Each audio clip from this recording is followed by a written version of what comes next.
The silence of the archive was a physical thing, a weight of dust and decaying paper that settled over Elian's shoulders like a shroud. It smelled of brittle vanilla, the faint, sharp tang of binding glue, and the sterile chemical whisper of the scent suppressants he ingested every 4 hours with ritualistic precision.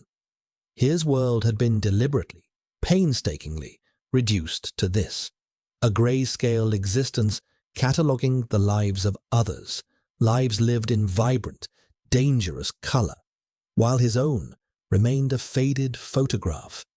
He was an Omega, a fact he treated like a terminal illness, a shameful secret held at bay by a constant regimen of pills that flattened his scent, dulled his senses, and hollowed him out from the inside.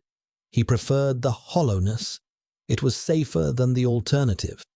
The alternative was a maelstrom of biology he could not control, a symphony of needs and vulnerabilities that the world preyed upon. Here, in the quiet hum of the climate control systems, amidst the silent, sleeping stories on the shelves, he was not an Omega. He was simply a function, a pair of hands, a catalogue number, a ghost. His fingers, pale and thin, traced the embossed spine of a pre-collapse folio. The leather was cracked, breathing a sigh of ancient dust. Outside the reinforced UV-filtered windows of the Athenaeum, the city of Viridia was a blade of light and shadow, a vertical forest of chrome and obsidian towers that clawed at a perpetually bruised twilight sky.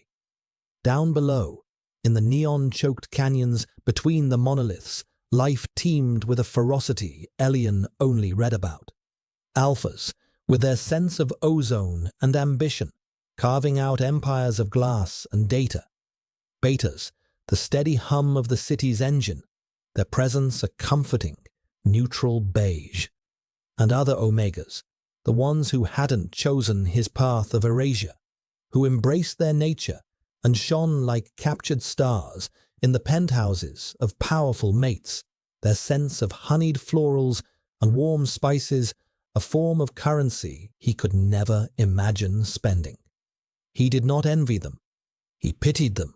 He feared for them. That is what he told himself in the echoing quiet of his small, sterile apartment each night, the lie a thin blanket against the cold. Tonight, the silence felt different. It was heavier, charged with an atmospheric pressure that made the fine hairs on his arms stand on end. A delivery had been misdirected, a crate of thermo-sealed documents intended for the subterranean levels, and his supervisor, a harried beta with a permanent sheen of sweat on his brow, had tasked him with rerouting it. It meant a trip to the loading bay, a place he actively avoided. It was too close to the outside, too close to the city's raw, unpredictable breath. The loading bay was a cavern of concrete and cold, smelling of damp stone and exhaust fumes. The usual dockworkers were gone, the space deserted under the sickly orange glow of the sodium lamps. A fine mist, more chemical than natural, drifted in from the alley beyond, clinging to his skin. He found the crate, a sleek black container with a biometric lock he wasn't authorized to touch, left carelessly by the bay doors. A low murmur of voices drew his attention. They came from the alley, clipped and tense. Curiosity was a dangerous, unfamiliar sensation, a flicker of warmth in his hollowed-out core. He shouldn't have looked. He should have called security, retreated to the paper tombs, and forgotten the anomaly. But his feet, moving with a will of their own, carried him to the edge of the shadows, his body a slim silhouette against the concrete wall. The scene in the alley was a stark tableau. Two men, their faces tight with fear, stood before a third. This third man was a study in stillness, a figure carved from night and authority. He was tall, dressed in a suit so dark it seemed to drink the light around it, tailored with a precision that spoke of obscene wealth. Even from a distance, Elian could feel the oppressive weight of his presence, a gravitational pull that bent the very air. An alpha, not just any alpha, but one whose power was an aura, palpable and absolute. The air thickened, and a scent cut through the damp smog, a fragrance so complex and overwhelming it bypassed the suppressant's flimsy blockade and struck Elian directly in his primal hindbrain. It was the scent of a coming storm, of petrichor on cold iron, of ancient stone and something impossibly dark, like crushed juniper and scorched earth. It was terrifying. It was magnificent. It was the scent of absolute dominance. The data chip was compromised, the Alpha said. His voice was not loud, but it filled the alley, a low baritone that vibrated in Elian's bones. It was calm, measured, devoid of anger. The lack of emotion was more frightening than any shout. One of the men, a desperate-looking beta, held up his hands. "It wasn't us, Kalen. We were intercepted. Voronov's people, it had to be." The name, Kalen, registered with a jolt of cold dread. Kalen Dravis, the unseen ruler of the city's criminal underworld, a ghost who controlled everything from the flow of illicit data to the distribution of black market tech. A name whispered in fearful awe, a boogeyman for corporate rivals and street-level thugs alike. He was a myth, and he was standing 20 feet away. Kalen made a small, almost imperceptible gesture with his hand. From the deeper shadows, two more figures emerged, silent and efficient. They flanked the two terrified men. There was no struggle, no pleas, just a sudden, sharp intake of breath, followed by two soft thuds as the bodies fell. It was executed with the chilling, impersonal efficiency of a software patch. Elian's own breath caught in his throat, a tiny hitching sound that was impossibly loud in the sudden silence. And then, the Alpha Kalen turned his head. His gaze moved through the darkness with an unnerving precision, bypassing the shadows, the dumpsters, the drifting mist, and landed directly on Elian. There was no surprise in his eyes, only a flat, cold assessment. They were eyes the color of slate, deep and unreadable, and in their depths, Elian saw himself reflected, small, terrified, and utterly exposed. The suppressants in his system felt like chalk dust, useless against the sheer force of this man's presence. He was pinned, a butterfly on a board, his heart hammering against his ribs like a trapped bird. Kalen took a step forward, his movements fluid and silent, a predator closing the distance. The scent of storm and iron intensified, flooding Elian's senses, making his head spin and his knees weak. It was an invasion, a violation on a cellular level. His own scent, long muted and buried, tried to curdle in fear, a pathetic wisp of old paper and chemical nothingness. He was a witness. He had seen faces, heard names.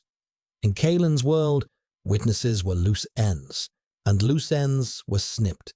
He knew what was coming, the final, silent erasure. Kalen stopped just before him, so close Elian could feel the heat radiating from his body. He looked down at Elian, his expression unreadable, a mask of aristocratic indifference. Slowly, deliberately, he reached into his jacket.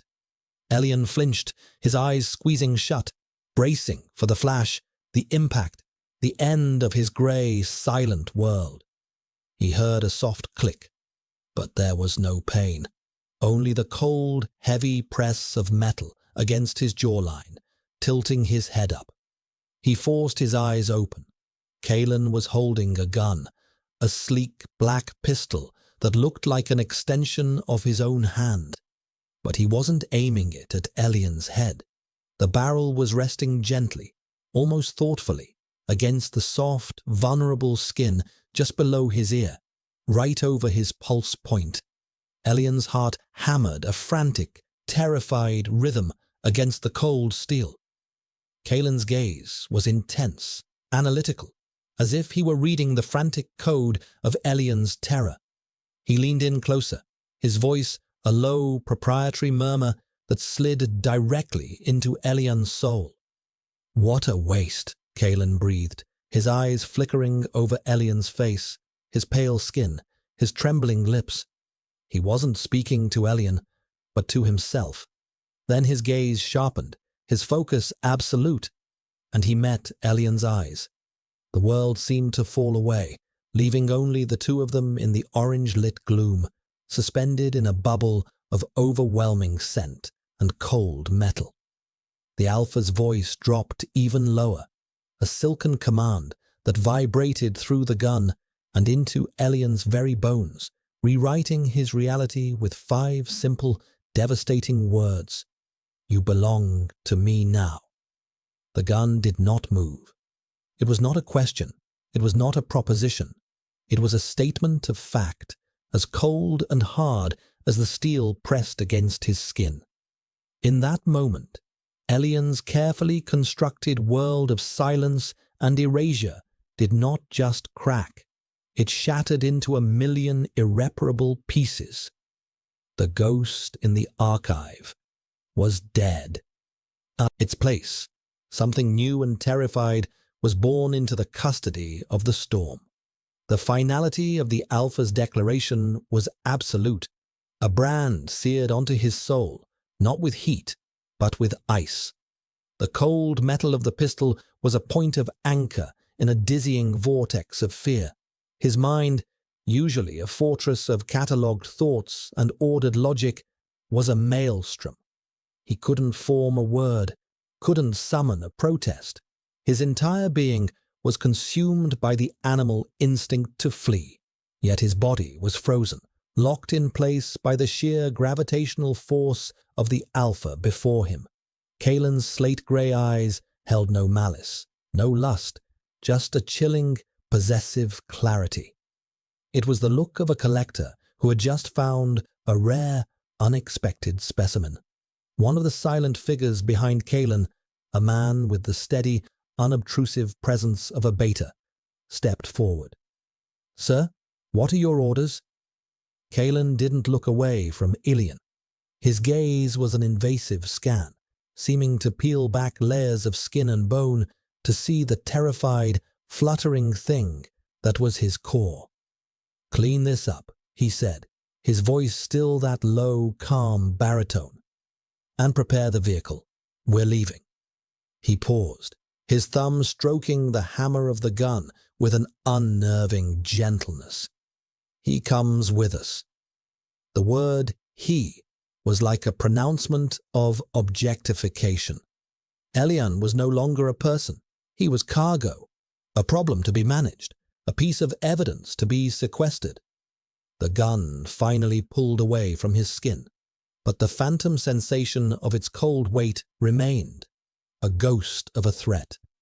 Kalen's hand, now empty, moved with startling speed, his fingers wrapping around Elian's upper arm. The touch was not brutal, but it was unyielding, a manacle of flesh and bone. The heat of his skin burned through the thin fabric of Elian's shirt. A jolt, electric and terrifying, shot through him. It was the first time he had been touched by an Alpha in over a decade, and his body reacted with a confusing mix of terror and a deeply buried, shameful flicker of submission. He was pulled from the shadows of the loading bay and into the alley. He averted his eyes from the two still forms on the ground, now being efficiently and silently wrapped in dark sheeting by Kalen's men. The scent of blood, coppery and sharp, mingled with the Alpha's storm scent, creating a nauseating cocktail that made his stomach churn.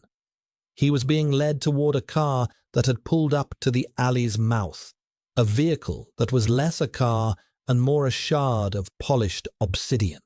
It was long, low, and utterly silent, its windows tinted so darkly they reflected the neon-drenched streetscape like fractured mirrors. The door was opened for them. Kalen pushed him inside, not roughly, but with an undeniable force that offered no room for resistance.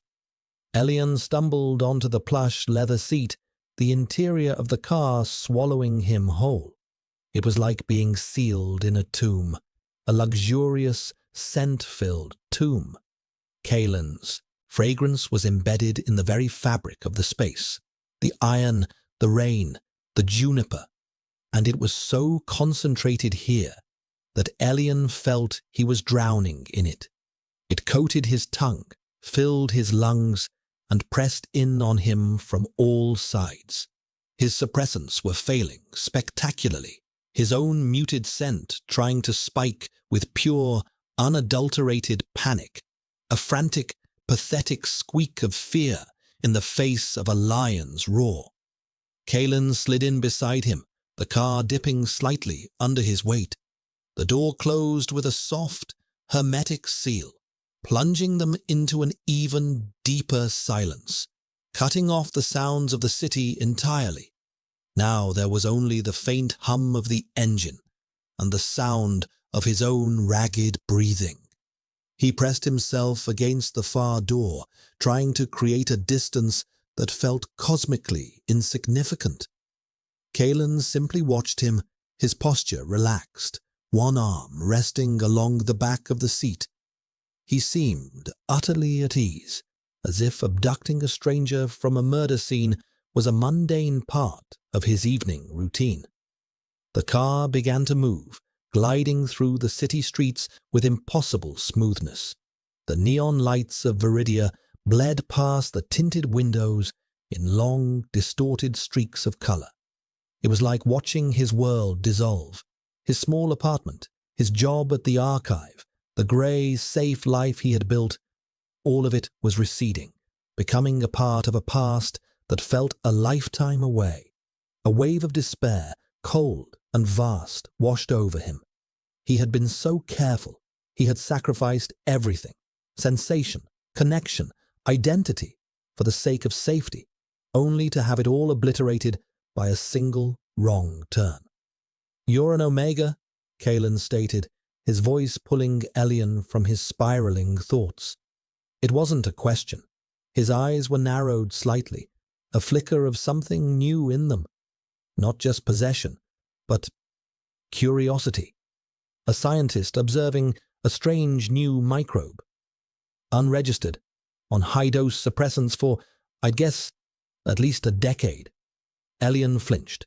He had no idea how the Alpha could know that, how he could read his history with such unnerving accuracy. It felt like having his diary read aloud by a stranger. He said nothing, just stared out the window at the liquid light. "The chemicals have leached the life out of you," Kalen continued, his tone clinical. "They've made your scent thin, almost non-existent, like a ghost. But underneath it all—" He leaned forward slightly, and Elian instinctively recoiled. Kalen's nostrils flared almost imperceptibly. "Underneath the chemical static, there's something else, something clean, untouched. This was worse than the gun. The gun was a simple threat. This was an assessment, a violation of his deepest, most guarded secret. His purity, maintained through years of self-imposed exile and chemical warfare against his own body, was being discussed as if it were a feature on a product. "That will be rectified," Kalen said, settling back into his seat. "You will stop taking them. Immediately." Panic, sharp and acidic, clawed its way up Elian's throat. "No," he whispered, the word barely a puff of air. It was the first thing he had said to his captor, a pathetic act of defiance. To stop the suppressants was to let the floodgates open, to let the monster of his own biology, the thing he had starved and chained in the basement of his soul for his entire adult life, run rampant. It was his deepest fear. Kalen turned his head fully to look at him, and for the first time, Elian saw a spark of actual emotion in his eyes. It was annoyance, a flicker of impatience, like a man dealing with a malfunctioning piece of equipment. "That was not a request," he said, his voice dropping, the calm surface cracking to reveal the immense, dangerous pressure beneath. "You are mine now. Your body is mine. Your scent is mine. What you fear is irrelevant. What I require is all that matters." The car ascended, climbing the spiraling ramps of the city's upper levels, leaving the grimy, neon-soaked streets below. They rose above the smog into the clean, cold air where the chrome towers met the stars. They were heading toward the onyx spire, the tallest, darkest building in the city's skyline, a needle of black glass that served as Kalen Dravis's fortress and seat of power. Elian watched it grow closer, a monument to the man who now claimed to own him. He was being taken to the heart of the storm, and the only thing he knew for certain was that the ghost he had been was about to be exorcised by a force of nature he couldn't possibly hope to survive. The carefully constructed prison of his own making was being replaced by another, one of steel and glass and the overwhelming scent of a terrifying alpha. The car glided into a private, subterranean entrance beneath the onyx spire, the massive steel gate sliding shut behind them with a sound like the closing of a vault. The world outside vanished completely. They were now inside the beast. The air in the garage was cool, sterile, and still carried the potent scent of Kalen, a territorial marker that declared everything in this domain as his. Elian felt a tremor run through him, a deep, instinctual fear that had nothing to do with logic and everything to do with the ancient language of Alpha and Omega. His body understood, even if his mind rebelled, that he had been brought into the heart of a predator's den. Kalen exited the car with the same fluid grace he seemed to apply to all movement, and Elian's door was opened by the silent Beta from the alley. "Reese," he recalled Kalen's men calling him. The Beta's face was impassive, his eyes a neutral brown. He offered no kindness, no threat, just a quiet expectation. Elian forced his numb legs to move, stepping out onto the polished concrete floor. The sheer scale of the space was intimidating. A cavernous garage housing a fleet of vehicles that gleamed like sleeping panthers under the recessed lighting. "Reese," Kalen said, not looking at them as he strode toward a private elevator. "Take him to the West Suite, have his things disposed of, and see to it that he is cleaned. Confiscate the suppressants, all of them." Each command was a nail in the coffin of Elian's old life. His things, the few worn books, the grey, functional clothing, the single photograph of his parents he kept in a drawer. All of it, erased. The word "cleaned" landed like a slap, as if he were something soiled, something to be sanitized before being brought into the Alpha's pristine environment. Reese gave a short, sharp nod. "Understood, sir." He then turned his mild gaze on Elian. "This way." Elian hesitated, his feet rooted to the spot. He cast a desperate look at Kalen's retreating back. This couldn't be happening. It was a nightmare from which he would surely wake, back in his narrow bed with the sound of the city's distant hum. But the cold air, the scent of iron and rain, the unyielding presence of the Beta beside him, it was all too real. As if sensing his hesitation, Kalen paused at the elevator doors, turning his head slightly. The look he gave Elian was cold, devoid of any patience. "Do not make this difficult," he warned, his voice low and carrying an edge that promised consequences. "You are a fragile thing. I would hate to break you so soon."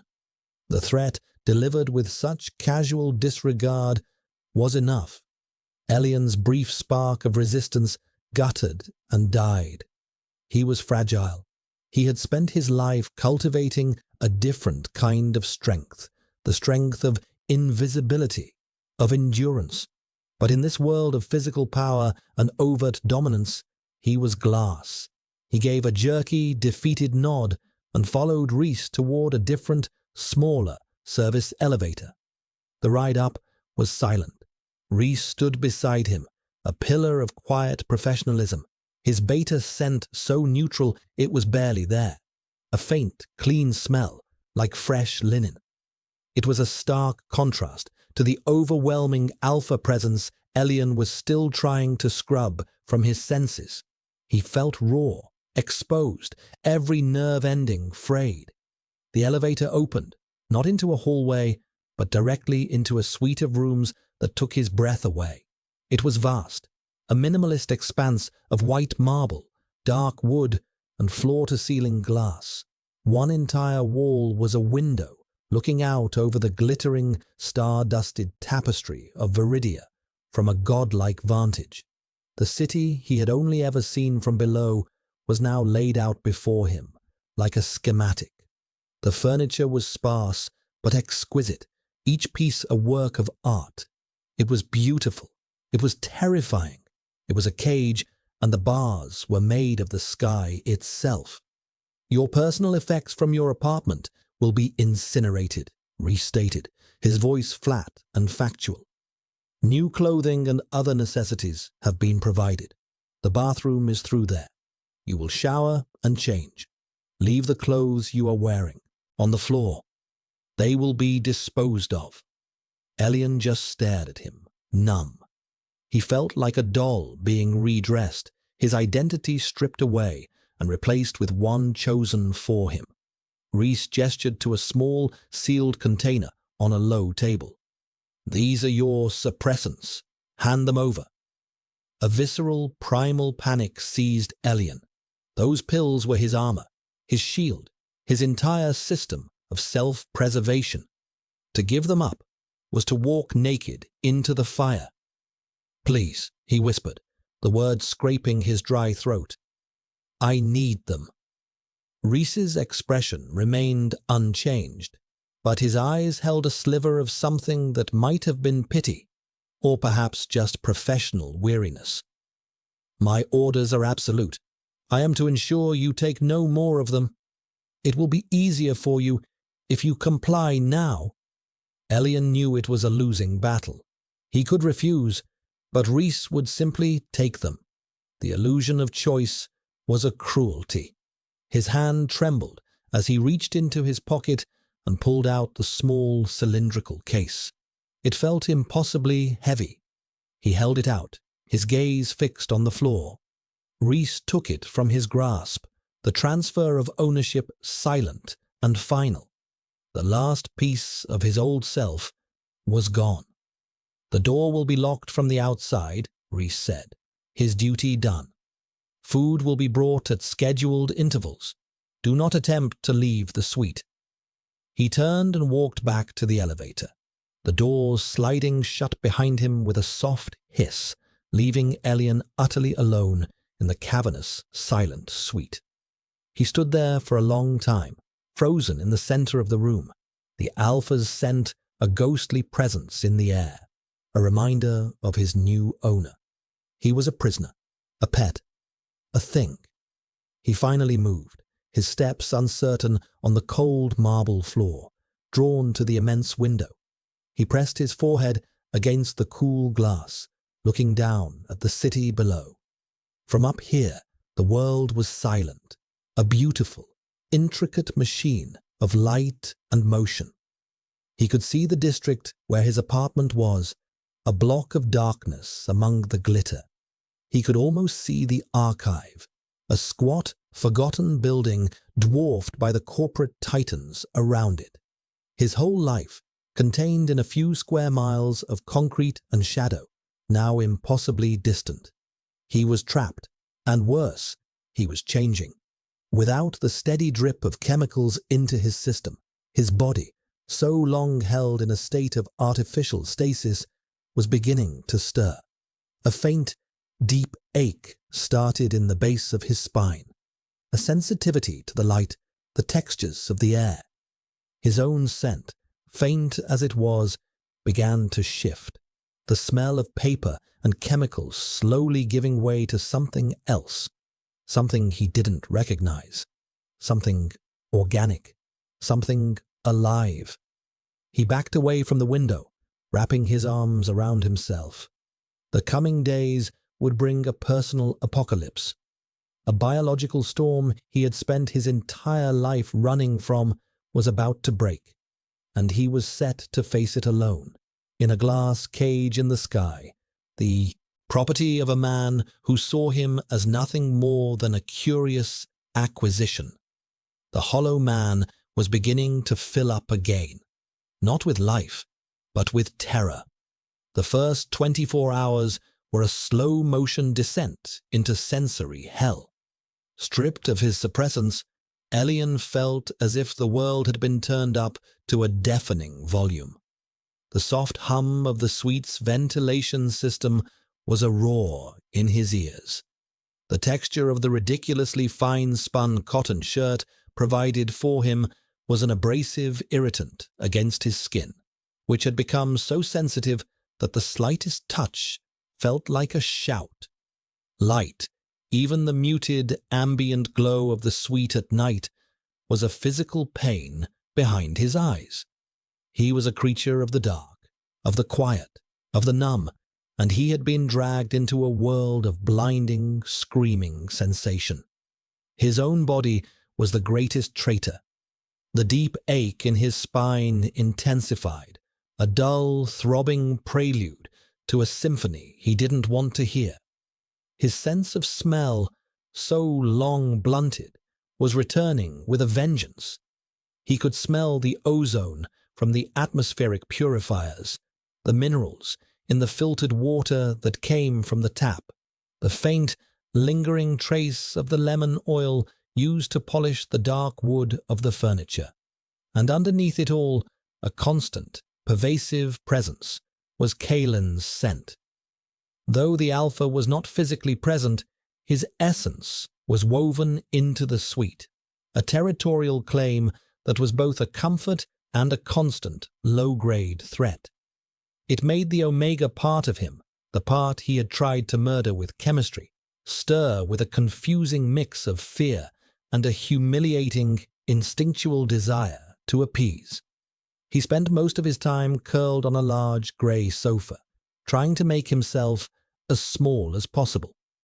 The food, delivered by a silent, uniformed beta who never made eye contact, was exquisite. Delicate broths, perfectly steamed fish, fruits he had only ever seen in catalogues. He could barely touch it. His stomach was a tight knot of anxiety. He was waiting for the fever, waiting for the need, waiting for the heat that his records, the ones he had so meticulously erased from every public database, predicted would be catastrophic after so many years of suppression. He remembered the reason he started the suppressants, the memory a shard of ice in his chest. He had been 16, a late bloomer. His first preheat had come on suddenly at a public academy, a place where the air was thick with the arrogant, predatory sense of young alphas. He hadn't understood what was happening, the sudden fever, the slick of moisture on his skin, the sweet, cloying scent of almond blossom, and fear pouring from him. He had become a target, a piece of meat. He'd been cornered, surrounded, the air thick with aggression and nascent lust. He'd only been saved by the intervention of a teacher, but not before the terror and humiliation had been seared into his DNA.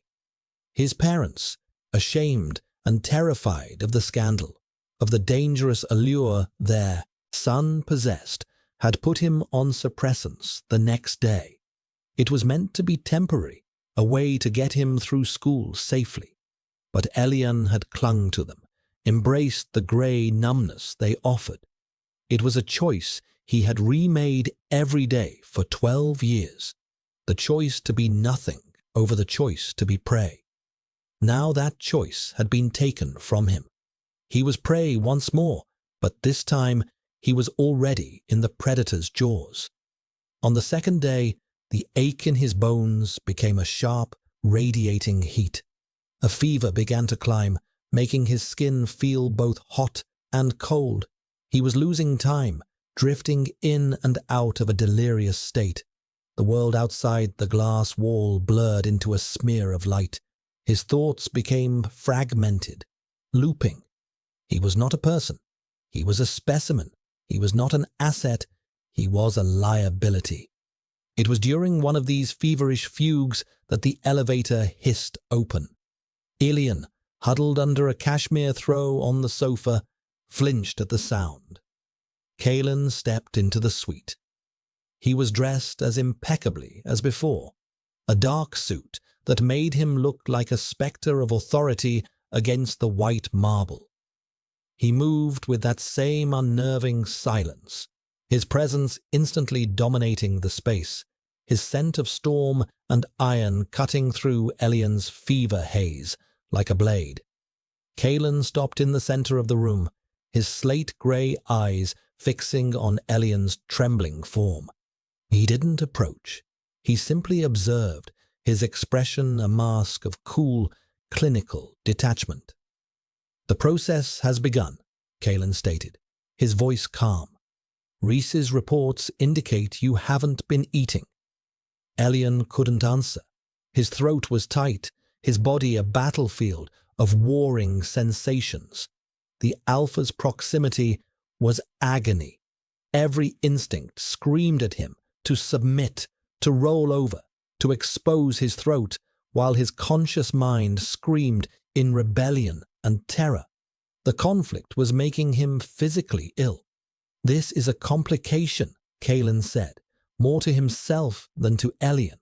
He began to pace slowly, his movements contained and deliberate, like a caged panther. The withdrawal from the suppressants, combined with the onset of a full heat cycle. "Your system is in shock. It could damage the very thing I require from you." The coldness of his words was a splash of icy water. Elian wasn't a person in distress. He was a delicate instrument at risk of breaking before it could be used. He finally found his voice, a raw, desperate rasp. What do you want from me?" Kalen stopped pacing and turned to face him fully.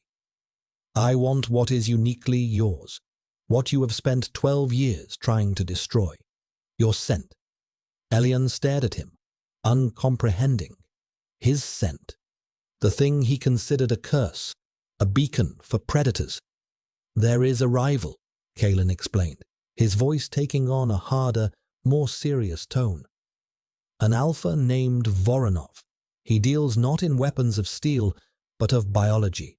He has developed a pheromonal agent, a compound that can induce psychosis in alphas, turn them against their own. It's a weapon of chaos, and it is undetectable. Almost." Kalen's eyes narrowed, a flicker of something that looked like respect for a worthy adversary. "The agent works by bonding to specific omega pheromones in the environment, using them as a delivery mechanism. It targets bonded pairs, turning protector into aggressor. It destabilizes power structures from within. It is elegant." He paused, his gaze returning to Elian, sharp and penetrating. "But it has a flaw. It was designed to target the scent profiles of omegas in the upper echelons of society, those who are well-fed, pampered, often on mild enhancers to make their scents more pleasing. It is calibrated for richness, for complexity. He took a step closer, and Elian flinched back against the sofa cushions. It is not calibrated for you, an Omega who has been systematically starved of hormonal expression. Your scent, once it returns to its natural state, will be a baseline, a control group of one, pure, untainted by the modern world's chemical cocktail. With it, my people can analyze its composition, synthesize a counter-agent, a way to inoculate my assets against Voronov's poison, or even better, use it as a lure to track the source of the agent itself. The world tilted on its axis. Elian was not a captive for pleasure. He was not a prize. He was a tool, a piece of biological hardware needed for a war he couldn't comprehend. He was a walking, breathing key to a lock he never knew existed. The revelation was horrifying, but it was also clarifying. It replaced the formless terror with a specific, tangible dread. So you kidnapped me, to use me as a lab rat, Elian choked out, a bitter, hysterical laugh bubbling in his chest. I secured an asset, Kalen corrected him, his voice devoid of apology. You were a ghost, a whisper. No one will miss you because no one knew you were there. I have given you a purpose beyond cataloguing dust. The casual cruelty of that statement struck Elian harder than a physical blow. His quiet life, his sanctuary, dismissed as worthless. The fever was climbing higher now, sweat beading on his forehead. The room was starting to swim. His own scent, triggered by the stress and the proximity of the dominant alpha, was beginning to leak out, thin and sharp with panic. It was the smell of ozone before a lightning strike, the scent of fear itself. Kalen's nostrils flared again, his head tilting. There it is, he murmured, his eyes darkening. The beginning. He looked at Elian, not as an asset anymore, but as something far more dangerous, something unpredictable. Your heat will break within the next 12 hours. This complicates things, but it will also accelerate them. The purity of your scent will be at its peak. We will simply have to manage the side effects. The way he said manage sent a new wave of terror through Elian. He knew what an unbonded Omega's heat did in the presence of a powerful alpha. It was a biological imperative, a firestorm of need that demanded to be put out. Kalen saw the understanding, the sheer panic, dawn in his eyes, but there was no reassurance in his gaze, only the cold, unwavering focus of a man who would get what he wanted, no matter the cost to the instrument he was using. The shift in perspective was jarring, a sudden lurch into the mind of the storm. Kalen stood in the sterile white expanse of the suite, observing the Omega on the sofa. The boy, he looked impossibly young, fragile, was a knot of trembling limbs and wide, terrified eyes. The fever gave his pale skin a translucent quality, and the scent coming off him was thin but sharp, like winter air and static electricity. It was the scent of pure, undiluted fear. It was precisely what he'd been looking for, and yet it was deeply inconvenient. Kalen was a man who thrived on order, on control. His empire was built on a foundation of ruthless logic and the systematic elimination of variables. His life was a fortress of discipline, his own alpha instincts kept on a tight leash. He did not indulge in whims or passions, as every action had a purpose, every acquisition a strategic value. The Omega, Elian, was meant to be just that, an acquisition, an asset, a biological tool to be used against his most dangerous rival, Dmitry Voronov. Voronov was a cancer in the city's underworld. While other rivals fought with bullets and blackmail, Voronov fought with whispers and pheromones. He was a biochemist of prodigious, twisted genius, and his new weapon was a masterpiece of insidious warfare. It had already cost Kalen two of his most trusted lieutenants, alphas, who had inexplicably turned on their own bonded Omegas and then themselves in fits of paranoid rage. Kalen had analyzed the aftermath, the trace elements in the air, the faint, sweet scent of decay that clung to the scenes. He had recognized the ghost of a hyper-specific Omega pheromone, a catalyst. Voronov was turning the very foundation of their society, the Alpha-Omega bond, into a weapon against them. Kalen needed an answer. He needed a pure sample, a baseline Omega scent profile, untainted by the cocktail of enhancers, dietary supplements, and lifestyle pollutants common among the Omegas of the elite. He had tasked his intelligence network with finding a ghost, an unregistered Omega living off-grid, preferably on long-term suppressants. The theory was that such a subject system, once flushed, would produce the purest possible scent, a key to unlock the secrets of Voronov's compound. Finding Elian had been a stroke of luck. A low-level scan for unregistered citizens using black market suppressants had flagged the archive worker. A ghost living in a tomb of paper. Perfect. The encounter in the alley had been an unplanned confluence of events. Kalen had been there to handle a leak, and the Omega had stumbled right into his path. Seeing him, smelling the faint, washed-out trace of what lay dormant beneath the chemicals, Kalen had made a split-second, strategic decision. He would take the asset. The declaration, "You belong to me now," was not a statement of passion. It was a statement of acquisition, a transfer of ownership. The gun was merely a tool to ensure a smooth, immediate transaction. He was not a monster. He was a pragmatist. This is what he told himself. But now, the asset was malfunctioning. The boy's system, shocked by the sudden cessation of a decade-long chemical regimen, was crashing. A full-blown, unsuppressed heat was imminent. This was a variable Kalen had not adequately planned for. A heat produced a storm of pheromones, yes, but they were chaotic, clouded by fever and biological desperation. It would make clean analysis difficult, and it created another, far more dangerous problem: proximity.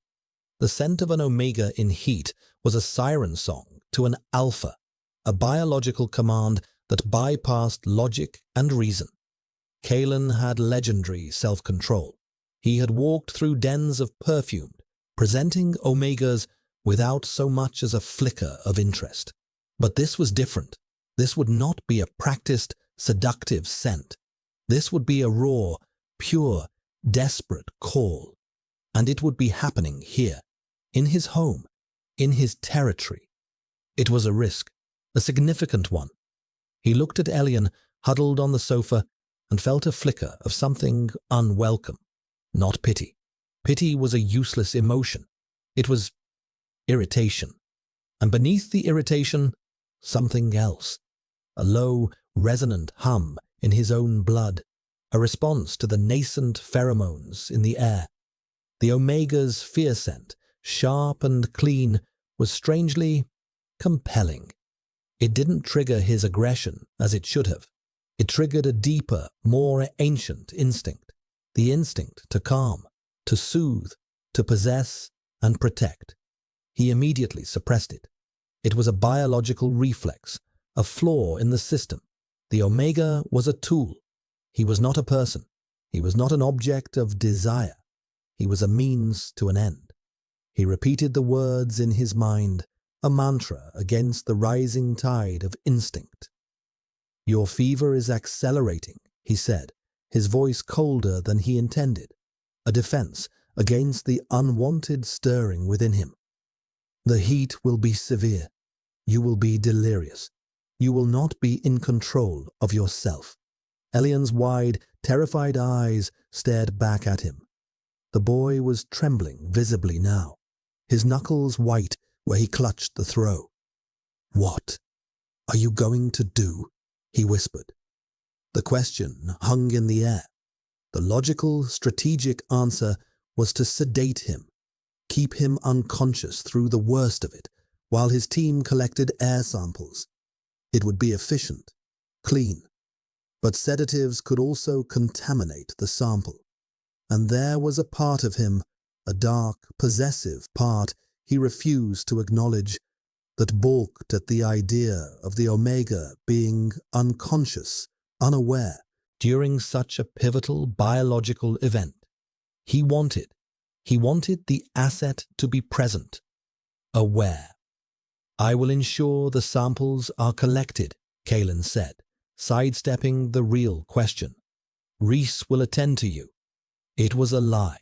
He would never allow a beta to be present with an omega in full heat. The risk of the omega imprinting, of the scent profile being muddied, was too high. But it was the only answer he could give that maintained the illusion of detachment. He turned to leave. He needed to put distance between himself and the rising pheromonal storm. He needed to be in his office, surrounded by the cold comfort of data and strategy, not in this room filled with the scent of burgeoning, chaotic life. As he reached the elevator, a small, choked sound from the sofa made him pause. He glanced back. Elian had curled into a tight ball, his face buried in the cashmere throw, a soft, keening sound of pure misery escaping him. It wasn't a plea for help. It was the sound of utter despair. And in that moment, Kalen's carefully constructed fortress of logic developed a hairline crack. The sound bypassed his defenses and struck something deep and resonant within him. The low hum in his blood intensified into a thrum. The instinct he had suppressed roared back with stunning force. Mine. Mine to protect. Mine to soothe. Mine. He clenched his jaw, his knuckles white, as he gripped the edge of a marble console table. The stone felt cool and grounding against his skin. This was a complication of the highest order. The asset was affecting him. The tool was generating an emotional response. This was unacceptable. He stepped into the elevator without another word, the doors hissing shut, sealing him away from the room and its occupant. But he could not escape the scent. It clung to his clothes, a faint, ghostly whisper of static and fear. And he could not escape the sound of that quiet, desperate sob. He was an alpha. He was a leader. He was a strategist. But for the first time in a very long time, he felt the pull of something older and more powerful than any empire he could ever build. And he hated it. He hated the weakness. He hated the variable. He hated the fragile, broken Omega who was threatening to undo him with nothing more than his own terror. The storm broke not with a thunderclap, but with a silent, internal shattering. One moment, Elian was shivering under the cashmere throw, lost in a fog of fever. The next, a wave of liquid fire surged through his veins, originating from the base of his spine and radiating outward to every nerve ending. His back arched, a strangled cry torn from his throat. This was it. The heat. It was nothing like the confused, panicked episode of his youth. This was a biological supernova fueled by 12 years of repression. It was a raw, agonizing force of nature reclaiming his body. The world dissolved into a kaleidoscope of pure sensation. The cool air of the suite was a torment against his burning skin. The soft fabric of his clothes was sandpaper. The faint light was a physical blow. His mind, his sense of self, fractured and fell away, leaving only a core of pure, desperate need. He was no longer Elian, The archivist, he was an Omega, a vessel of biology, screaming its purpose into the void. His body slicked with a sweat that smelled intoxicatingly sweet, a heady, complex perfume of petrichor after a long drought, of crushed lavender, of clean, sun-warmed skin. It was the scent he had unknowingly cultivated in the sterile dark, now blooming with violent, uncontrollable force.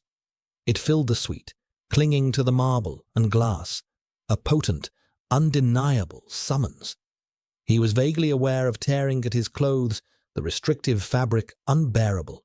He was burning, consumed from the inside out. A deep, hollow ache settled in his belly, a phantom need for something, for someone, to fill the emptiness, for a knot, for a bond. The words surfaced from some deep, instinctual part of his brain, words he had only ever read in censored biology texts. They were shameful, they were horrifying, and they were all he wanted. He didn't know how much time passed, hours, a lifetime. He was adrift on a sea of fever and want, his only reality the torment of his own body. He cried out, the sounds no longer human, but the raw vocalizations of an animal in distress. He needed the storm, the iron, the scent of the alpha who had brought him here. His mind, what was left of it, recoiled in horror at the thought. He hated him, he feared him, but his body, in its blind, primal wisdom, yearned for him. It was the ultimate betrayal. The hiss of the elevator door was a sound from another universe. Through a slit of blurry vision, he saw the dark figure enter the room. Kalen. The alpha's scent hit him like a physical blow, a wave of cold iron and rain that was the only thing that could quench his fire. It was so powerful, so dominant, it momentarily cleared the fog from his brain. He whimpered, a sound of both terror and relief. Kalen stood frozen just inside the suite, a statue carved from shadow. Elian could see the tension in his frame, the rigid set of his shoulders. He was a predator smelling blood, fighting his own nature. His slate-grey eyes were dark, almost black, and they were fixed on Elian with an intensity that was terrifying. He was not looking at a person. He was looking at the epicenter of a biological event. Elian tried to cover himself, a last pathetic shred of his human modesty screaming at him. But his limbs wouldn't obey. He was exposed, vulnerable, slick with sweat and his own potent scent, which was now practically screaming a single, shameless invitation into the air. Mate, bond, claim. Kalen took a slow, deliberate step into the room, then another. He was moving like a man wading through deep water, every movement requiring immense effort. The air around him was practically vibrating with the force of his suppressed instincts. Elian could smell the change in him, the dark, musky undertones of an alpha fighting for control. "This is a problem," Kalen grated out, his voice a low, rough growl that was nothing like his usual calm baritone. He stopped a few feet from the sofa, his fists clenched at his sides.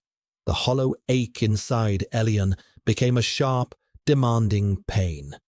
He needed the alpha's touch.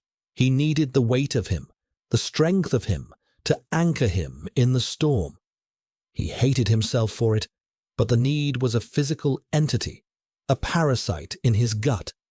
He feebly reached a hand out, his fingers trembling. "Please," he sobbed, not even knowing what he was asking for. An end to the pain. Release. Oblivion.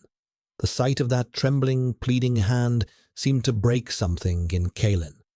With a low snarl, a sound of frustration and surrender, he closed the distance between them in 2 long strides. He didn't touch him. Not yet. He loomed over the sofa, his shadow falling over Elian, and the sheer proximity of his dominant presence was overwhelming. Elian's senses exploded. The scent of iron and rain was so strong he could taste it.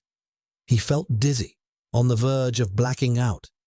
Kalen's gaze raked over him, from his flushed face to his sweat-slicked body, and a muscle jumped in his jaw.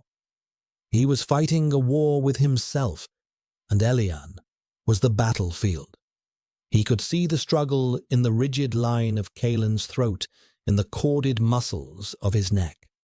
Then, with a sudden, sharp movement, Kalen began to unbutton the cuffs of his immaculate white shirt.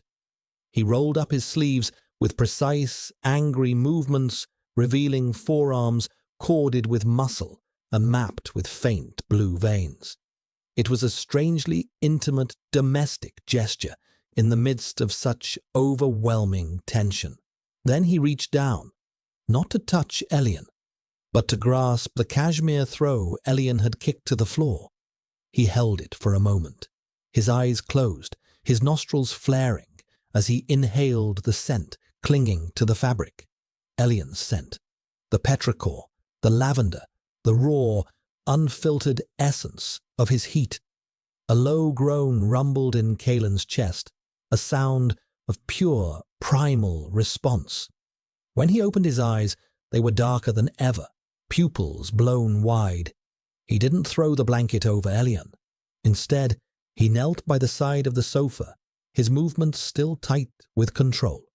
He reached out, his hand hovering over Elian's forehead for a long, agonizing moment, before finally making contact. His fingers were cool against Elian's burning skin. The touch was electric. A sob of pure, unadulterated relief broke from Elian's lips. It was just a touch, a clinical, almost reluctant gesture, but it was an anchor in the raging sea of his senses. Kalen's thumb stroked his temple, a slow, hypnotic rhythm. "You are burning," Kalen murmured, his voice rough. He was not looking at Elian's face, but at the pulse fluttering frantically at the base of his throat. The simple, gentle touch was doing more to unravel Elian than any threat or command. It was a drop of kindness in a desert of cruelty, and it was devastating. Tears, hot and thick, streamed from his eyes, tracing paths through the sweat on his temples. He was so lost, so terrified, so completely undone. Kalen watched the tears fall, his expression unreadable. His hand left Elian's forehead and moved to his own throat, to the scent gland just below his jaw. He pressed his fingers there for a moment, then slowly, deliberately, he brought them to Elian's lips. They carried his own scent, concentrated and pure. The smell of the storm. "Breathe," he commanded, his voice a low growl. Elian's body obeyed before his mind could rebel. He inhaled, and the pure, undiluted scent of the alpha flooded his system. It was not a comfort. It was a conquest. It was a claim. It bypassed the chaos of his own pheromones and struck a deep, resonant chord within him, silencing the screaming need with a wave of overwhelming dominance. The frantic edge of his panic subsided, replaced by a strange, terrifying calm. The calm of a prey animal that has finally been caught. He was still in agony, his body still on fire, but the mental chaos had receded. In its place was a singular focus, the alpha. The man kneeling beside him, whose scent was now a brand on his soul. In that moment of forced, scented intimacy, Elian, through the haze of his fever, saw the truth. He saw the crack in Kalen's mask of cold control. He saw the raw, undisguised alpha instinct in his dark eyes. He saw a man who was just as trapped by his own biology as Elian was. The power dynamic, for a single, terrifying heartbeat, felt almost equal. It was not a comfort. It was the most frightening thing of all. The fever receded like a tide going out, leaving Elian washed up on the shores of a stark, new reality. He felt scoured, hollowed out, every muscle aching with a profound, bone-deep weariness. The suite was quiet again, the air thick with the lingering aftermath of the pheromonal storm, a complex, mingled scent of his own lavender and petrichor, now tangled inextricably with Kalen's iron and rain. It was the scent of a claim made, a territory marked. He was lying on the sofa, covered by the cashmere throw, his cheek resting on a pillow that smelled overwhelmingly of the alpha. He didn't remember how it got there. The last few days were a blur of feverish images and overwhelming sensations, dominated by the looming, dark presence of Kalen. He remembered the touch, the cool fingers on his burning skin, the scent pressed to his lips. He remembered the terrifying calm that had descended, the feeling of being owned on a level that transcended physical captivity. His body, his very biology, had betrayed him, had yearned for the man who held him prisoner. The shame of it was a physical weight in his chest. The elevator doors hissed open, and Elian's entire body tensed, a Pavlovian response to the sound. It was Reese this time, the impassive Beta, carrying a tray. He placed it on the low table, the scent of warm broth and herbal tea, a gentle intrusion into the charged atmosphere. Mr. Dravis instructed me to inform you that the critical phase is over, Reese said, his gaze carefully averted from Elian, fixed on a point on the far wall. The samples have been collected. You are to rest and regain your strength. The samples. The cold, clinical words were a reminder of his purpose here. He had not been cared for. He had been managed. His agony had been a resource to be harvested. The thought was so dehumanizing, it almost made him laugh. "Where is he?" Elian asked, his voice a dry, scratchy whisper. "Mr. Dravis is occupied," Reese replied, his tone giving nothing away. "He left this for you." He gestured to a slim, silver datapad on the tray. After Reese departed, sealing Elian back into his silent prison, he stared at the datapad for a long time. He was afraid to touch it, afraid of what new horror, what new command it might contain. Finally, summoning a sliver of his old, defiant self, he picked it up. The screen glowed to life, displaying a single encrypted file. He pressed his thumb to the screen, and it unlocked, revealing lines of text. It wasn't a command. It was information.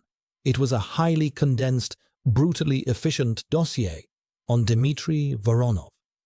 His history as a disgraced biogeneticist for a major corporation, his obsession with pheromonal warfare, his network of shell labs and shadow corporations. It detailed the attacks on Kalen's organization, the names of the alphas who had been lost, their bonded omegas found dead beside them, victims of the very men sworn to protect them. It was a cold, stark litany of chaos and death. And then there was a second file. It was a chemical breakdown, a spectral analysis of the air samples taken from the suite during his heat, his own scent, rendered in the cold, precise language of science. Compound 7B, terpinine 4-OL, dominant, expressing notes of petrichor. Compound 12A, linalool, recessive, lavender, floral. Unique protein marker, designated E01. Baseline purity estimated at 99.7%. He was reading his own essence, stripped of all poetry and reduced to data. The final line of the report was a chilling summary from Kalen's science team. Subject's unique protein marker, E01, shows a high affinity for the anomalous catalyst found at Voronov's attack sites. Hypothesis: E01 can be used as a tracer to bind to Voronov's agent, making it detectable. Subject is not just a baseline for creating a counter-agent. Subject is the counter-agent. The datapad slipped from his numb fingers, clattering onto the marble floor. He wasn't a key. He wasn't a lab rat. He was a weapon, a bloodhound. His very body, the thing he had feared and hated his whole life, was now the only thing that could hunt this invisible monster. The revelation was a tectonic shift in his understanding of his situation. He was still a prisoner, still a possession. But his purpose was no longer passive.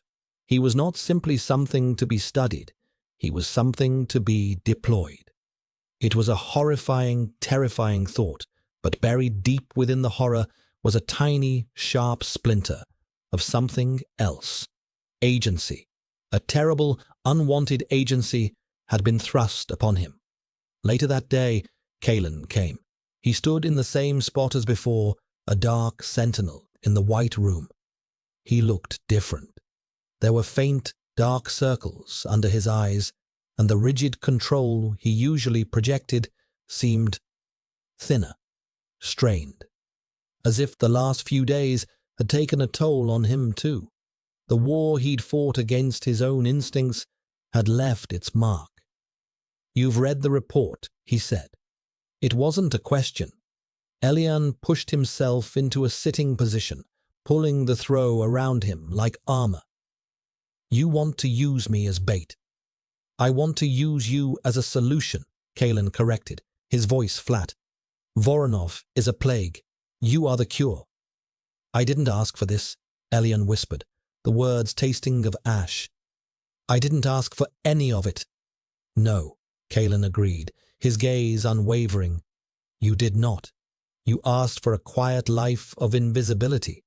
Look where it got you, cowering in an alley, moments from being erased as a loose end." He took a step closer, his presence still an oppressive weight. "I am not offering you a choice. I am offering you a new reality. You were a ghost, hiding from a world you feared. Now you will be a weapon that will save it from a threat it doesn't even know exists." He paused, his eyes searching Elian's face. "You are no longer just my possession. You are my asset, my most valuable one, and you will be treated as such." The distinction was subtle, but it was there, a shift from object to instrument. It wasn't freedom, it wasn't kindness, but it was something, a change in status, a recognition of his unique, terrifying value. "What if I refuse?" Elian asked, the question a test, a desperate push against the bars of his cage.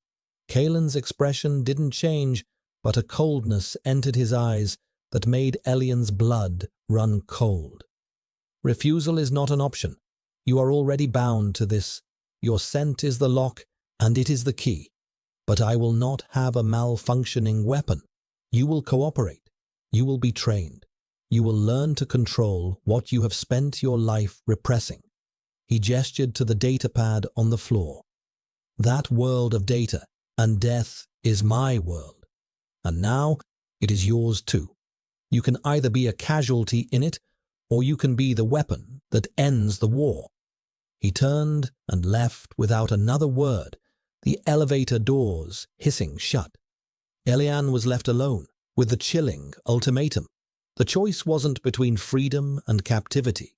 It was between being a passive victim and an active participant in his own violation. He looked at his own hands, pale and trembling. They were the hands of an archivist, meant for paper and dust. Now they were being reforged into something else. He looked out the window at the city, a glittering, ignorant beast. He was tied to its fate, to the fate of the man who owned him. The fear was still there, a cold, hard knot in his stomach. But now it was mingled with a strange, dark resolve. If he was to be a weapon, he would be a sharp one. He would learn. He would survive. And one day he would find a way to turn the weapon back on its creator. The days that followed were a strange, surreal blend of convalescence and basic training. The gilded cage of the suite became a training ground. The weapon was being calibrated. Reese, the stoic beta, became his reluctant instructor, bringing him not just food, but also diagnostic tools, scent diffusers, atmospheric sensors, and biofeedback monitors. The sessions were clinical, impersonal, and deeply invasive. Mr. Dravis requires a baseline reading of your neutral state, Reese would say, his voice a flat monotone as he attached small, cold sensors to Elian's temples and wrists. Breathe normally. Try to clear your mind. Clear his mind. It was an impossible task. His mind was a turbulent sea of resentment, fear, and a confusing, lingering awareness of the Alpha who was orchestrating all of this from a distance. Kalen remained unseen, a ghost in his own fortress, but his presence was a constant pressure at the back of Elian's consciousness. The pillow on his bed still carried the faint, fading scent of iron and rain, and Elian found himself, to his shame, breathing it in during the long, lonely nights. It was a scent that promised both danger and a strange, unwelcome sense of security. The training was focused on one thing: scent control. It was a skill most Omegas learned in childhood, a basic form of social and emotional regulation. For Elian, it was like learning to command a wild, untamed animal that lived inside him. He had spent 12 years starving it, and now he was being asked to ride it. Focus on an emotion, Reese instructed, his eyes on a monitor that displayed a swirling, colored graph representing Elian's pheromonal output. Fear. Recall the alley. Elian closed his eyes, and the memory was instantly there. The cold dread, the scent of blood, the press of the gun against his skin. The monitor beside him chirped, the graph spiking into a jagged, angry red. His own scent sharpened in the room, the clean notes of petrichor turning acrid, ozone-like. Good, Reese said, with no inflection. Now, release it. Find calm. Calm was a distant country he had no passport for. He tried to summon the memory of the archive, the peaceful silence of the dust and paper. But the memory was tainted now, fragile. Instead, his treacherous mind conjured the image of Kalen's cool hand on his forehead, the wave of dominant calm his scent had forced upon him. The monitor chirped again. The red graph softened, shifting to a cool, steady blue. Reese made a note on his datapad. Your emotional state is highly responsive to stimuli related to Mr. Dravis. The clinical observation was more damning than any accusation. Elian's face flushed with heat. He was a compromised instrument, his reactions inextricably linked to his captor. It was humiliating. Days turned into a week. His physical strength returned, but he remained a prisoner. A well-fed, well-cared-for prisoner, but a prisoner nonetheless. He began to push back in small ways. He would ask Reese questions about the science, about the spectral analysis, his archivist's mind latching onto the data as a way to feel some semblance of control. He devoured the information on Voronov, studying the man's methods, trying to understand the mind of the enemy. It was better than focusing on his own bleak situation. One evening, Kalen appeared again. He entered the suite without warning, finding Elian sitting by the window, the datapad in his lap. The setting sun cast long, dramatic shadows across the marble floor, and for a moment they were just two silhouettes against the dying light.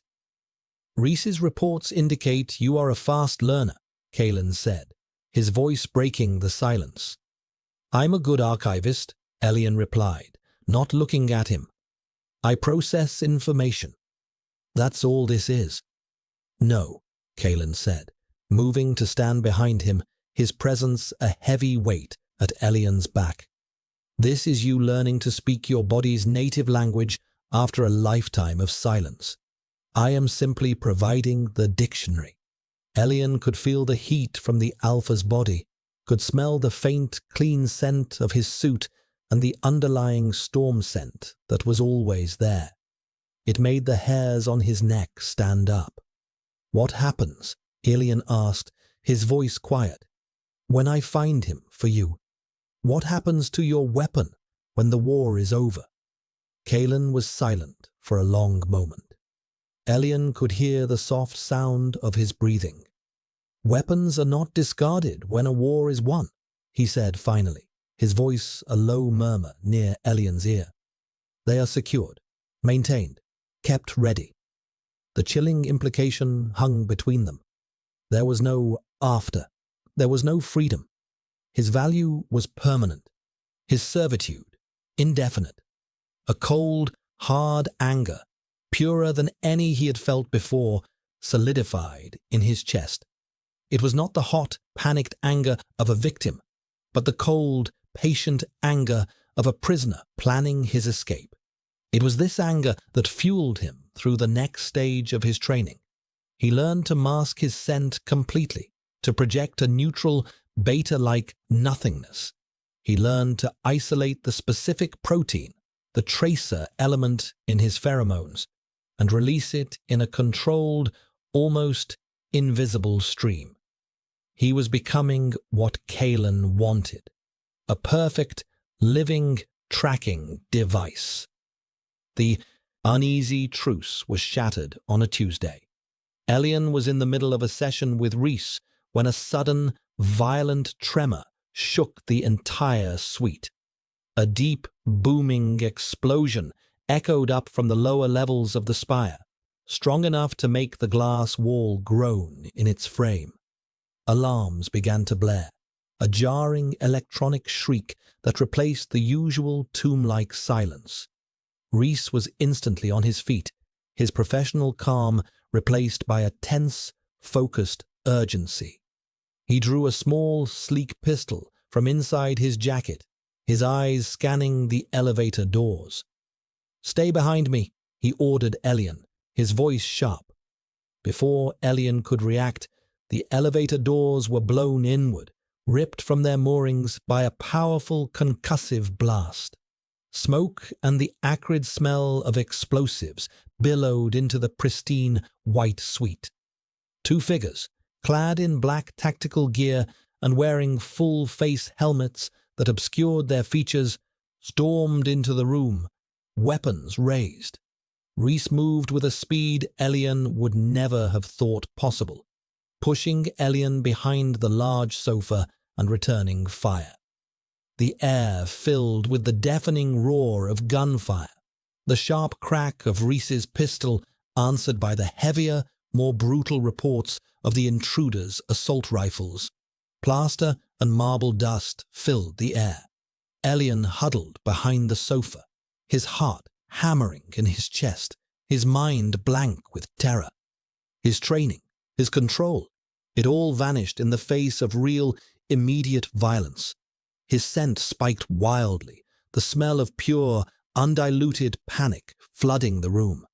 He was a beacon of fear. One of the intruders grunted and fell, taken down by Reese's precise aim, but the other advanced, laying down a spray of suppressive fire that forced Reese to take cover. The tactical-clad figure was moving towards the sofa, towards Elian. This wasn't a random attack. They were here for him. They were here for the weapon. Suddenly, a new scent cut through the smoke and cordite. Iron. Rain. A furious, undiluted wave of pure alpha rage. The main elevator, the one that led to Kalen's private office, chimed. The doors slid open. Kalen stood there, a vision of cold fury. He was without his suit jacket, his white shirt stark against the smoke, and in his hand was a pistol identical to the one Reese carried. His eyes, the color of a thunderhead, were locked on the remaining intruder. He didn't shout. He didn't hesitate. He simply raised his weapon and fired twice, two soft, precise pops. The second intruder crumpled to the floor, a neat hole in the center of his helmet's visor. Silence descended, broken only by the lingering blare of the alarms and Ilian's own ragged gasps. Kalen strode into the room, his gaze sweeping over the scene, the bodies, the damage, the smoke. He looked at Reese, who was already checking the fallen intruders. "Voronov's men," Reese reported, his voice tight as he pulled the helmet off one of the corpses. Kalen's eyes then found Elian, who was still huddled behind the sofa, trembling uncontrollably. The Alpha's scent of rage softened, replaced by that overwhelming, possessive dominance. He crossed the room in 3 strides and knelt in front of Elian, just as he had during his heat. But this time, there was no hesitation. He reached out and gripped Elian's shoulder, his touch firm, grounding. "Are you harmed?" he asked, his voice a low, urgent growl. Elian could only shake his head, unable to speak. His wide, terrified eyes were locked on Kalen's. He had just seen this man kill with a coldness that was terrifying. And yet, the only thing he felt in this moment was a profound, shameful sense of safety. The storm had arrived and had, in its fury, protected him. Kalen's gaze was intense, searching. He saw the terror in Elian's eyes, but he also saw something else. The scent of Elian's fear was still sharp in the air, but now, tangled within it, was the unmistakable trace of the E01 protein. In his moment of ultimate terror, Elian's body had instinctively done exactly what it had been trained to do. It had tried to become a weapon. A slow, dangerous smile touched Kalen's lips.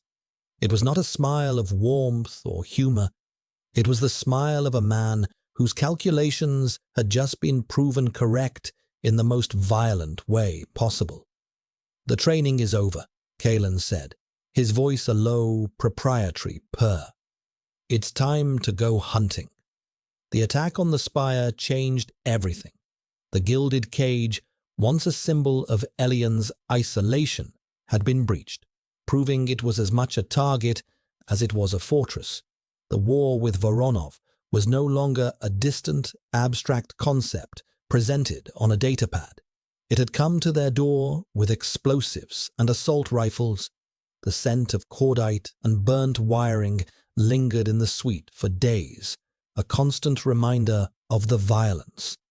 And the dynamic between Elian and Kalen shifted once more, from captor and captive to something far more complicated and dangerous. Partners in a hunt. Kalen no longer left Elian in isolation.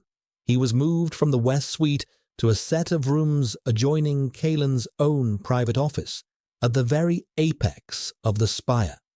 The new space was smaller, more Spartan, furnished with the same cold, minimalist taste, but the proximity was a statement.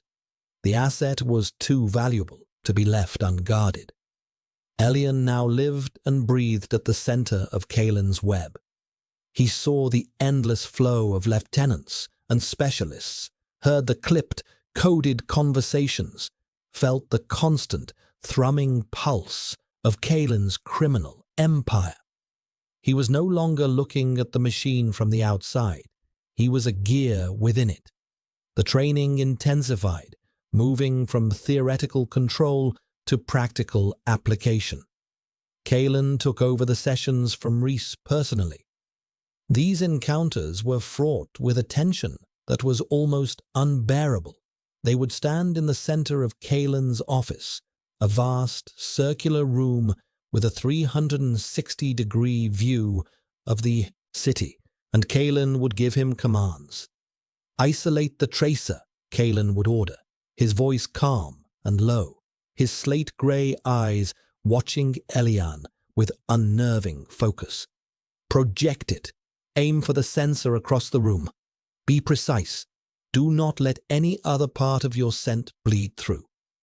Elian would close his eyes, shutting out the intimidating presence of the alpha, and focus inward. He would find the specific pheromonal signature, the E01 protein, and push it out in a thin, controlled stream. It felt like threading a needle with his mind. A small chime from the sensor would confirm his success. Again, Kalen would say, faster, stronger.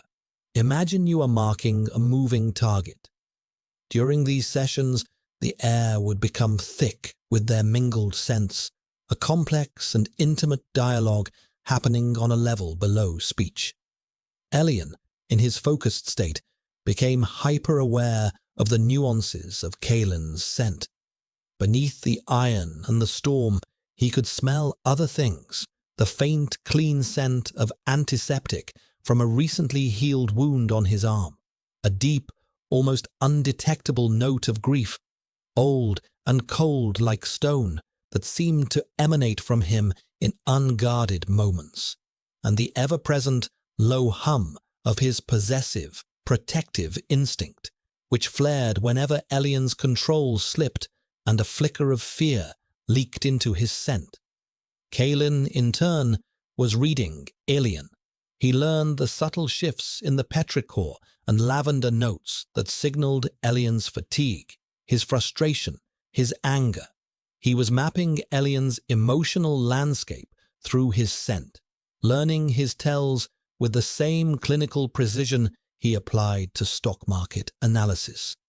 The gun was no longer between them, but this shared intimacy was a different kind of weapon, a different kind of bond, forged in the sterile environment of their training.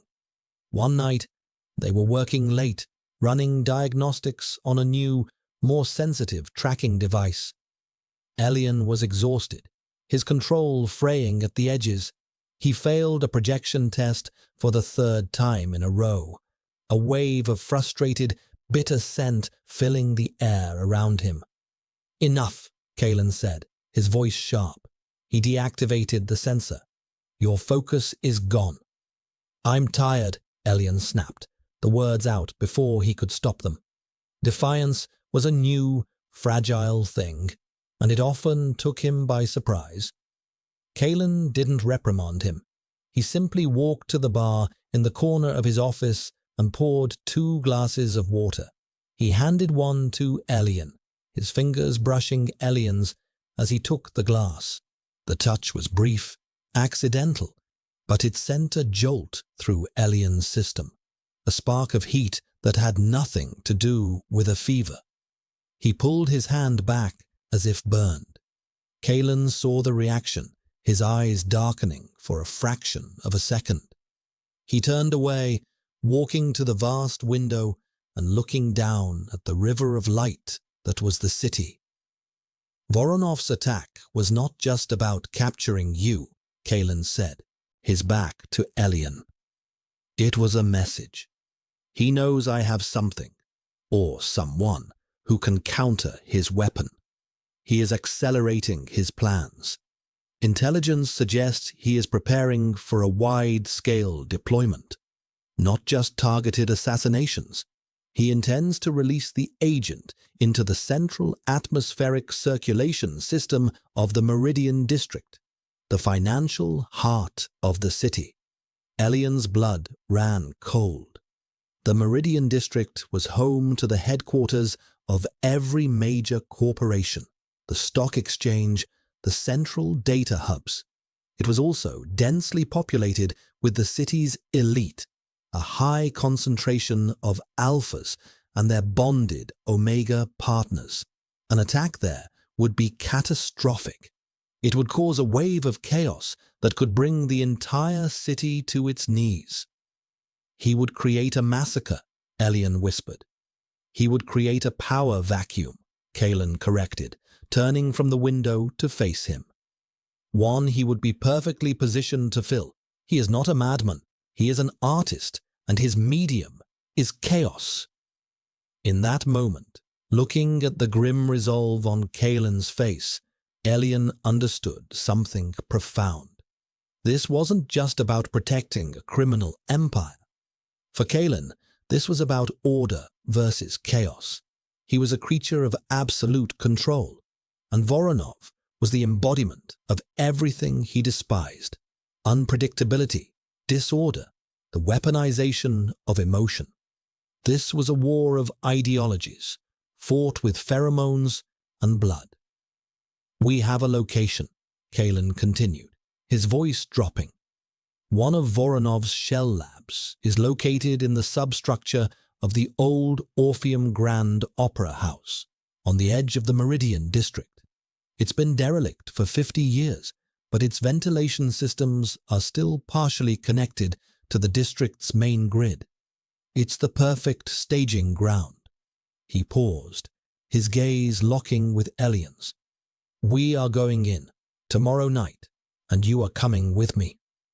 The words landed with the weight of a death sentence. All the training, all the theory. It was about to become real. He wasn't just a tracking device anymore. He was a soldier being sent to the front line. "I'm not a fighter," Elian said, his voice trembling slightly. "I do not need you to fight," Kalen replied, his tone leaving no room for argument. "I need you to find him, in the chaos of a firefight, in a building filled with enemy combatants and chemical agents. I need you to be my compass. You will point me to Voronov, and I will end this." He took a step closer, his shadow falling over Elian. "I will be with you. Reese and my best team will be with you. No harm will come to you. You are my asset. I protect my assets." The promise was delivered like a vow, a possessive, absolute declaration of protection that was both terrifying and strangely reassuring. The Alpha would protect him, not because he was a person, but because he was a valuable instrument. It was a cold comfort, but it was the only one he had. Elian looked from Kalen's unyielding face to the glittering, unsuspecting city below. He had been a ghost, a man who wanted nothing more than to be invisible. Now, the fate of thousands might rest on his ability to control a part of himself he had tried to destroy. The irony was so bitter, it tasted like poison. He gave a single, sharp nod. The decision was made. The hunt was on. And he had the terrible feeling that whether they succeeded or failed, he would not be coming back the same person. The archivist was about to step into the fire. The belly of the Orpheum Grand was a place of deep decay and profound silence. The air was thick with the smell of damp plaster, velvet rot, and the ghosts of 1,000 long-forgotten performances. Dust motes, thick as insects, danced in the narrow beams of their tactical lights. It was a cathedral of shadows, a perfect place for a monster like Voronov to hide his work. Elian moved through the darkness, flanked by Kalen and Reese, with a team of 4 other black-clad, silent operatives moving like spectres behind them. He was clad in the same lightweight black tactical gear, a stark contrast to the librarian he had once been. A small, sensitive pheromone detector was strapped to his wrist, but it was redundant. He was the real detector. They moved through the labyrinthine backstage corridors, past dressing rooms with shattered mirrors and decaying costumes that looked like shed skins. The only sounds were their soft footfalls and the whisper of instructions in their earpieces. Elian's heart hammered a frantic rhythm against his ribs, a drumbeat of pure fear. But beneath the fear, his mind was strangely sharp, his senses honed to a razor's edge by weeks of training. He kept his own scent locked down, a tight, neutral blank, while his perception was cast out like a net into the oppressive darkness. "Anything." Kalen's voice was a low murmur in his ear, the warmth of his breath ghosting over his skin. The Alpha was a constant, solid presence at his side, his body a shield, his scent of iron and storm a tightly controlled aura of deadly calm. "Not yet," Elian whispered back. "Just old dust. Decay." They descended deeper, following blueprints displayed on Reese's datapad, heading towards a section of the substructure marked only as unstable. The air grew colder, and a new scent began to cut through the dust, a sharp, sterile chemical smell. Antiseptic, ozone from powerful machinery. They were getting close. They rounded a corner and saw it. A modern, hermetically sealed steel door set into the crumbling brickwork of an ancient tunnel. 2 guards, armed and alert, stood watch. Before Elian could even process the threat, Kalen's team moved with brutal, silent efficiency. There were 2 soft hisses from suppressed pistols, and the guards crumpled without a sound. It was terrifyingly clean. Reese worked on the electronic lock, his fingers flying over a decryption device. Kalen stood over him, pistol raised, his body a tense line of potential energy. He placed a hand on Elian's shoulder, a silent command to stay close. The touch was grounding, a point of focus in the terrifying unreality of the moment. The door slid open with a hiss of decompressed air, revealing a brightly lit, sterile white corridor, a stark contrast to the surrounding decay. This was Voronov's lab, and from within, Elian finally smelled it. A faint, cloyingly sweet scent, like overripe fruit and funeral flowers. It was the scent of Voronov's poison, and woven within it, Elian could just barely detect the pheromonal signature of another alpha, a powerful one. Voronov was here. "He's here," Elian breathed, his voice tight. "Down that hall." "Move," Kalen commanded into his comms. They entered the lab in perfect formation, a wave of dark efficiency. The corridor opened into a large, central chamber filled with humming machinery, glass vats bubbling with viscous fluids, and holographic displays showing complex chemical chains. It was a temple to biological warfare, and standing in the center of it all, next to a large console that controlled a network of dispersal fans, was a man in a white lab coat. He was not what Elian expected. He was a slight, balding man with mild, academic eyes behind thick glasses. He looked like a university professor, not a mass murderer. This was Dmitry Voronov. He looked up as they entered, and a small, amused smile played on his lips. He showed no fear. "Kalen Dravis," Voronov said, his voice soft, almost gentle. "I knew you'd come. You are, if nothing else, predictable in your desire for control." His eyes slid past Kalen and landed on Elian.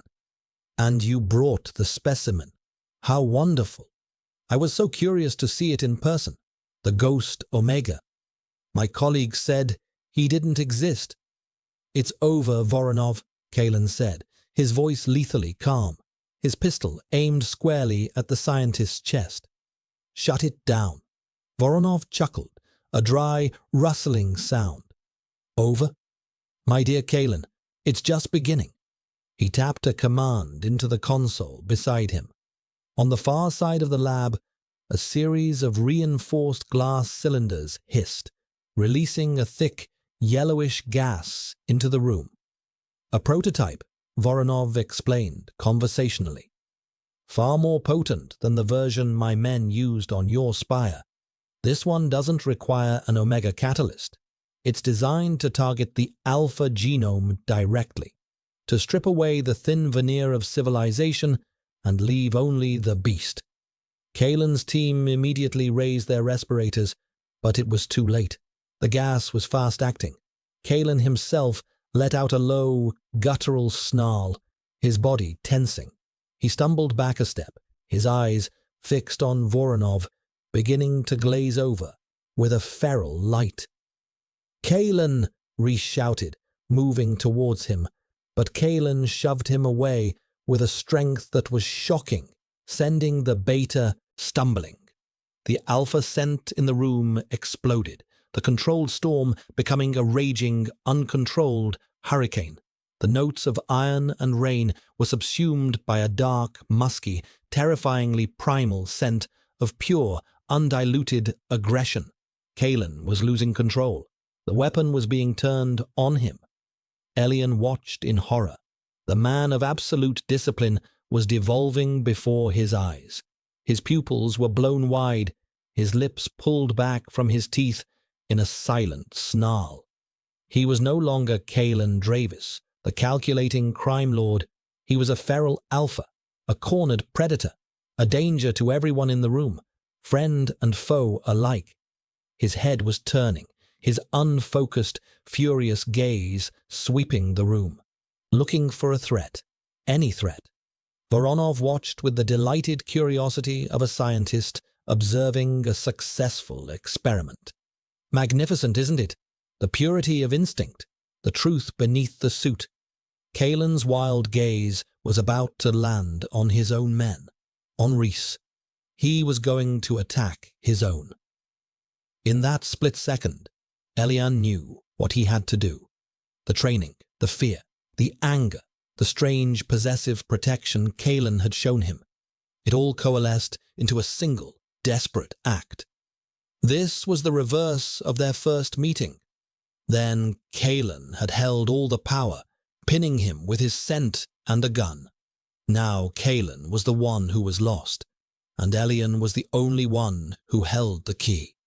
He took a deep breath, and for the first time, he didn't suppress his scent. He didn't control it. He unleashed it. He let his entire being, his fear, his desperation, his strange, tangled feelings for the man who had both ruined and saved his life, pour out of him in a tidal wave of scent. The pure, untainted fragrance of petrichor and lavender flooded the lab, a clean, living scent in a room of chemicals and death. He focused it all, every ounce of his will, his very life force, into a single beacon aimed directly at the feral alpha. He was not trying to calm him with a single note. He was trying to anchor him, to give him a lighthouse in the middle of his internal storm. It was the most intimate, most vulnerable thing he had ever done. He was laying his soul bare, offering it up as a tether. The effect was instantaneous. Kalen's head snapped towards him, his feral gaze locking onto Elian. The raw aggression in his eyes faltered, replaced by a flicker of confused recognition. The scent, Elian's scent, was cutting through the chemical fog, a familiar, grounding presence in the chaos of his mind. Mine. The word, the instinct, was a lifeline. He took a stumbling step towards Elian, his hand outstretched, not in aggression, but in a desperate, instinctual need to reach the source of that scent, the only thing that made sense in a world gone mad. Elian stood his ground, his heart in his throat, his scent pouring from him. "Kalen," he said, his voice shaking but clear. "Come back." It was in that moment, as Kalen fought his way back from the brink, his entire being focused on Elian, that a bond, a true and permanent Alpha-Omega bond, snapped into place between them. It was not a gentle joining. It was a violent, desperate fusion, forged in the heat of battle and chemical fire. It felt like a lightning strike to Elian's soul, a searing, incandescent connection that lit up every part of him.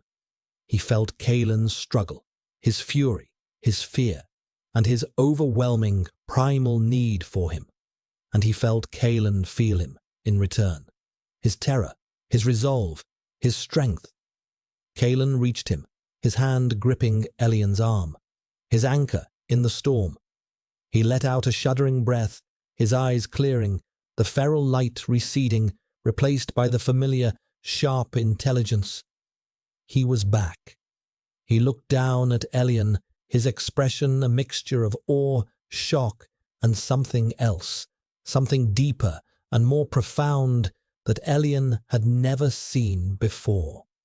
The moment was shattered as Voronov, enraged that his experiment had been interrupted, raised a weapon of his own. But he was too slow. Kalen, his mind now lethally clear, moved with blinding speed. He pushed Elian behind him, shielding him with his own body, and fired his pistol once. The single shot echoed in the suddenly silent lab. Dmitry Voronov crumpled to the ground, his look of mild, academic curiosity frozen on his face for eternity. The war was over, and in the smoking ruins of the laboratory, beneath the derelict opera house, something new and terrifying and irrevocable had just begun. The silence that followed the gunshot was absolute, a profound void where the chaos had been. The yellow gas dissipated, sucked away by the lab's emergency ventilation. The only sound was the frantic, synchronized beat of two hearts, a rhythm now shared across a bond that hummed between them like a high-tension wire. Elian stood behind Kalen, his hand still resting on the Alpha's back, the connection between them a palpable, living thing. He could feel the last vestiges of the feral rage receding from Kalen, replaced by a bone-deep exhaustion and a vast, echoing shock. Reese and the other operatives moved with quiet efficiency, securing the lab, disabling the dispersal system, confirming Voronov's death. But Kalen didn't move. He remained a statue, his body shielding Elian's, his presence a wall of solid warmth. Finally, he turned, his movements slow, deliberate. He looked down at Elian, and his slate-grey eyes were stripped bare of all artifice, all control. For the first time, Elian saw not the crime lord, not the Alpha, but the man. And he was utterly lost. His gaze dropped to the junction of Elian's neck and shoulder, and Elian knew, with a certainty that went beyond sight, that a faint, shimmering mark was now visible on his skin. A bite mark that wasn't a bite, a claim mark forged not by teeth, but by a desperate convergence of souls, the mark of their bond. Kalen raised a hand, his fingers trembling almost imperceptibly, and brushed them over the spot, his touch a feather-light question. The contact sent a cascade of sensation through Elian, a dizzying mix of pleasure, fear, and a profound sense of rightness that terrified him. "What have you done?" Kalen whispered, his voice rough, raw. He was speaking to Elian, but the question was for the universe, for the fate that had so thoroughly dismantled him. "I saved you," Elian answered, his own voice quiet but steady. The terror of the moment was receding, replaced by a strange, exhilarating calm. The bond, this unwanted, cataclysmic thing, was also a source of incredible strength. He felt Kalen's shock and confusion as if they were his own, but he also felt the deep, unshakable foundation of the connection between them. Kalen stared at him, truly seeing him for the first time, not as an asset, not as a weapon, not as a possession. He saw the scared, defiant archivist who had stood his ground and pulled him back from the abyss with nothing more than the force of his own spirit. He saw the Omega, who had, in a single act of desperate courage, become his anchor, his equal. They returned to the onyx spire as the first hints of dawn were bruising the eastern sky. The city below was peaceful, unaware of the catastrophe that had been averted. The penthouse suite was no longer a prison. The silence within it was different now, not empty, but filled with the resonant hum of their new connection. They stood in the center of the vast living room, the space between them charged with a universe of unspoken things. The power dynamic had been irrevocably shattered and rebuilt into something new. Kalen was still the powerful Alpha, the ruler of a dark empire. But Elian was now the master of a part of him, the keeper of his anchor. Kalen walked to the window, mirroring the posture he had taken so many times before, looking down at his city. But his stance was different. The rigid control was gone, replaced by a weary vulnerability. "The bond can be broken," Kalen said, his voice quiet, directed at the glass. "It is difficult, painful, but there are specialists. It can be done, if that is what you wish." He turned to face Elian, his expression grave. "Voronov is gone. My organization is secure. My debt to you is immeasurable. You are no longer my asset. You are no longer my prisoner." He gestured toward the elevator. "You are free to leave. I will give you a new identity, money, anything you require. You can go anywhere in the world, and you will never have to see me again." The offer was there, the one thing Elian had craved since the moment Kalen had pressed a gun to his skin. Freedom. The door to the cage was open. He could walk away, go back to a life of quiet anonymity, of silence and shadows.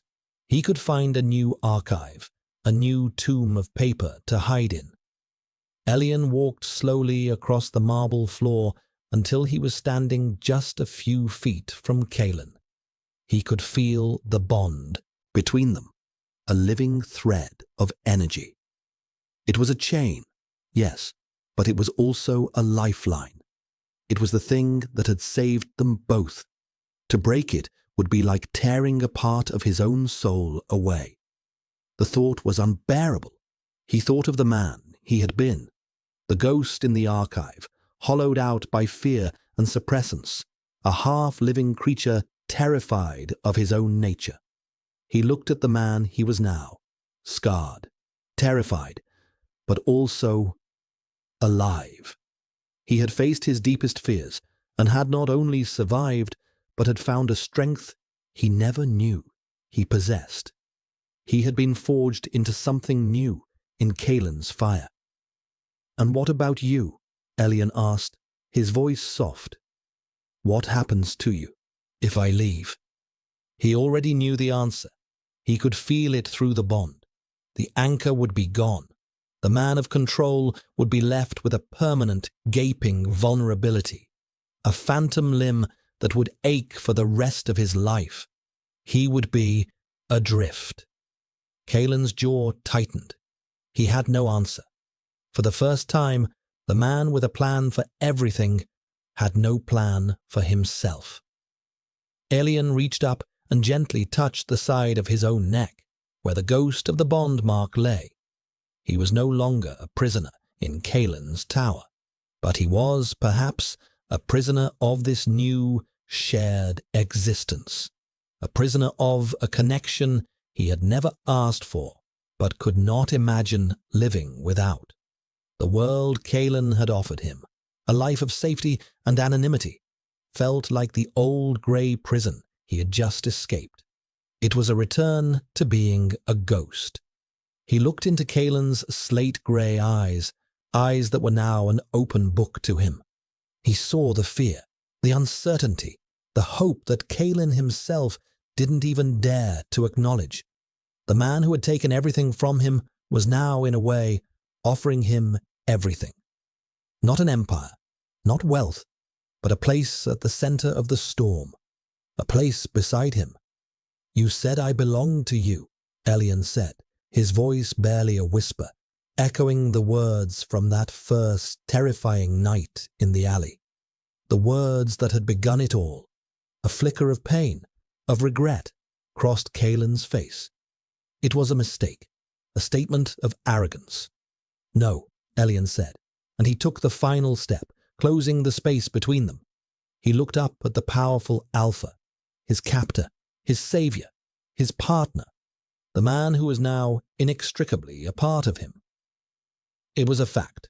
He paused, letting the weight of the reverse meaning settle between them. "And you You belong to me. It was not a declaration of love, not yet. It was something more primal, more fundamental. It was an acceptance, a claim, a choice. It was the answer to a question that had not been asked. Kalen's breath hitched, a sharp, broken sound of disbelief and overwhelming relief.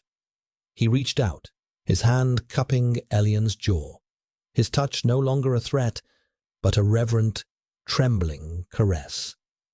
The gun was gone. The fear was transformed.